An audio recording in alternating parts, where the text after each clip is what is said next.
अरे देवा, आले बाई मम्मी. मम्मी तुला सांगते, लईच विचित्र सासर भेटले बर का आपल्या ताईडीला. अगं काय झालं म्हणून काय विचारती, काय काय नाही झालं ते विचार. तुला तर माहितीये, लग्न जमल्यापासूनच आपली ताईडी ना तिच्या सासरच्यांचं कसं गुणगान गात होती, आणि आता तर पारे ना तिकडचीच होऊन बसली तुझी लेक.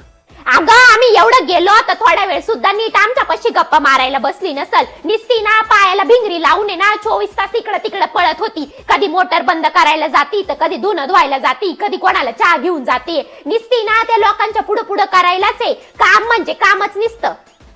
आणि नाही म्हणून ना चुकून 2 मिनिटच आमच्यापाशी बसली असेल तर लगेच आतून तिच्या सासूचा आवाज आला का, सुनबाई तुझ्या सासऱ्यांना औषधं दिले का, त्यांना ना जरा औषधं देऊन ये. अगं एवढंच कुठं कमी होतं, तर नंतर ना तिची सासू माझ्यापाशी येऊन ना मलाच ऐकवणूक करीत होती. तुला माहिती का मला काय म्हणत होती? मला म्हणत होती की ना लग्नाच्या आधी ना आमच्या घरातला किराणा पार 3-3 महिने जायचा, पण ना जेव्हापासून तुझी बहीण आहे ना या घरात लग्न करून आली ना, काय झालं काय माहिती. मला म्हणती का आमचा किराणा पार महिन्याच्या आत संपतो. आता आहे ना मला हे ऐकवायची काय गरज आहे तिला. अगं मम्मी तुला सांगते, 1 नंबरची ना चिकट सासू भेटली आपल्या ताईडीला.